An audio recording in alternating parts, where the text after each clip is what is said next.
In college, I bought myself a boyfriend. His deal was simple: stay with me, and I'd cover his family's medical bills. This proud, brilliant scholarship kid swallowed his pride and stayed with me for 4 years. Then my family went bankrupt. When I broke up with him, he was ice cold. Not a word of protest. Years later, I was busting tables in a karaoke bar, drowning in debt, and he was a tech millionaire dating our class homecoming queen. He asked me, "Do you regret it?" "No," I said. "But I do," he replied. I never thought I'd run into Ethan Jones again, especially like this. As I sat down the fruit platter, I kept my head down, terrified he'd recognize me. Ashley Bell, the homecoming queen, sat beside him. They looked perfect together, a real power couple. "Excuse me."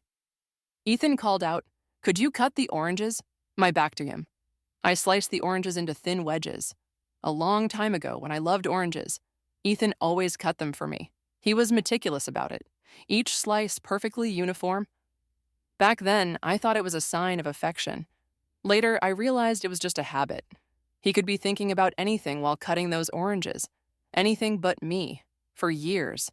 Felt like a lifetime. Somehow the conversation drifted to college romances. Someone said, "I heard Ethan had a girlfriend." All through college, I froze. Ethan hummed in agreement. "Wow, for years. That's your entire college experience?" Ethan didn't respond. The guy, sensing the awkwardness, pressed on. "Must be pretty unforgettable, right?" A heavy silence hung in the air. Finally, Ethan let out a soft laugh.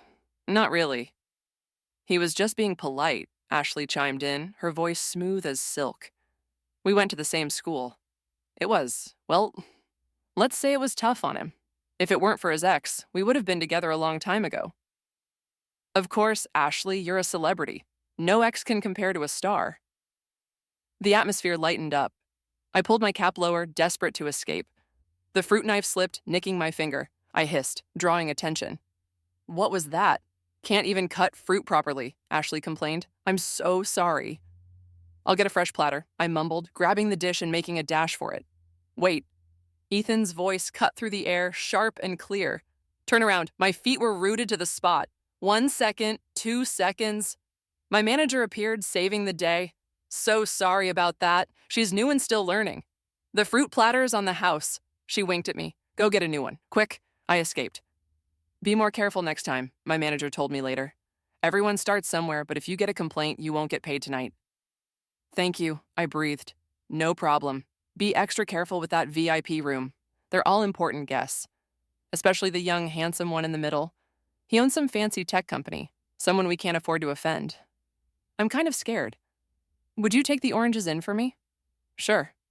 I let out a sigh of relief. If there was anyone in the world Ethan Jones had every right to be offended by, it was me.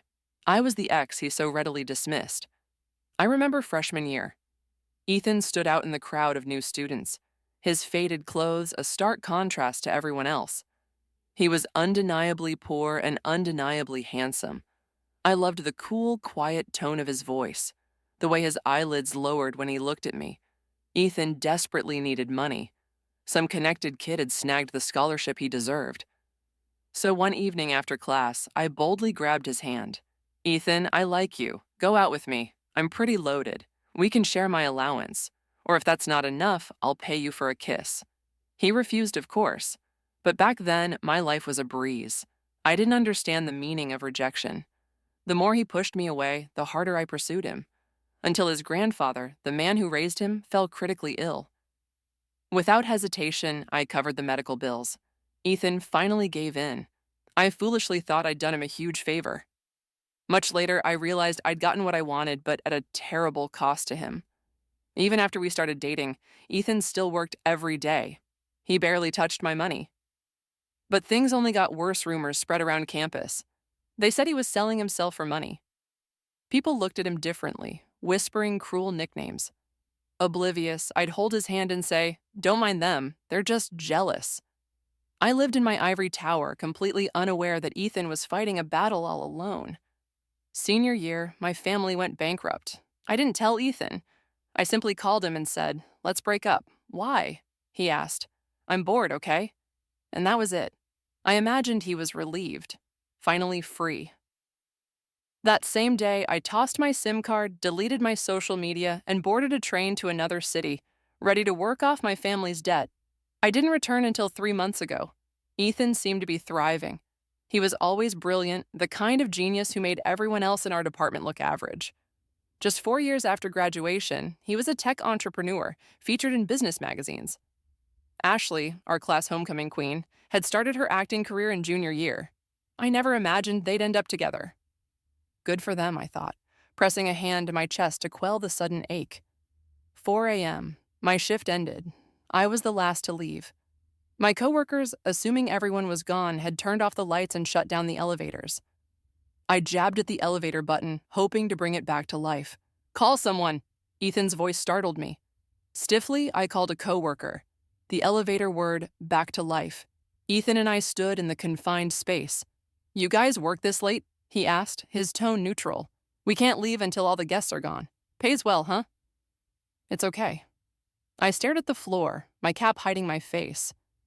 Ethan, seemingly not recognizing me, made small talk, then checked his watch. "This elevator is slow. My girlfriend's probably waiting. She's a real clinger." It hit me that he was talking about Ashley. "What about you? Working this late? Doesn't your boyfriend pick you up?" "I live close by." The elevator doors opened, I bolted out. Ethan, calm just moments before, exploded, running away again. "Where do you think you're going? Maya Evans? Disappearing without a trace. Think it's funny?" Ethan closed the distance between us, his steps measured and deliberate.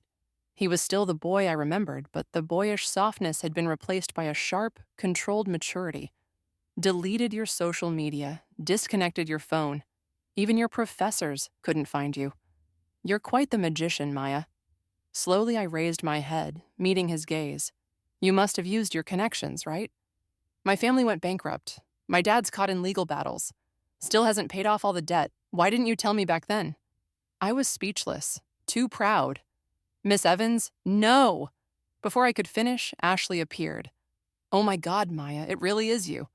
She was even more stunning than in college. Every hair perfectly in place. "Long time no see. Everyone's been looking for you. Why haven't we heard from you in 4 years? I was down south." No wonder Ashley said, "I'm my clothes with surprise." "Maya, isn't that the down jacket you bought junior year? It's practically falling apart. Why are you still wearing it?" I used to throw out clothes after a single season.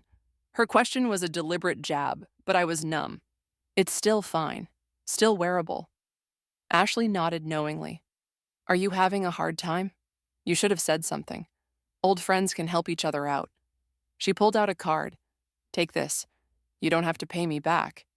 "Thanks, but I don't need it." I looked at her, then at Ethan, and smiled faintly. "I'm getting married soon. Be sure to come." The words hung in the air, leaving Ethan visibly shaken. Karaoke bar was just a side hustle. I had a day job too. On Monday, a new client arrived at the office. My coworkers were buzzing. "Heard this guy's a genius. He originally designed the software to find someone." "Who?" "His ex, I think." My stomach churned. A bad feeling crept in. "Did he find her?" "No idea. The software is not finished yet, but investors are pouring money into it. Huge potential. That's why our boss wants to partner with him." I gathered the necessary documents. Ethan's voice drifted from the meeting room. "I need to think about the partnership." I pushed the door open, placing the files on the table. Ethan's eyes locked onto mine. "What are you doing here?" "Working," I replied. "This was my main job." My boss looked curious. "Maya, you know Mr. Jones?" I hesitated, then said, "We've met, just met." Ethan's voice was tight with anger. I couldn't understand his anger. Wasn't he the one who walked away without a second thought? He pointed at me. "Mr. Lee, I'll sign the contract on one condition. Maya Evans becomes my personal assistant." My boss agreed instantly, not even giving me a chance to object. They were in meetings all day. In the evening, I grabbed my bag, ready to leave. Ethan blocked my path. "Where do you think you're going?" "I haven't dismissed you, Mr. Jones. I can't work late today. I have somewhere to be." "Where?" "I have to deliver food." Ethan stared at me in disbelief. I used to be the kind of princess who wouldn't touch takeout. For 4 years of college, Ethan worked as a delivery driver after classes. His dinner was often just a free meal provided by the delivery company. One time I went to see him. He was crammed in a tiny room with other drivers, eating rice out of a styrofoam container.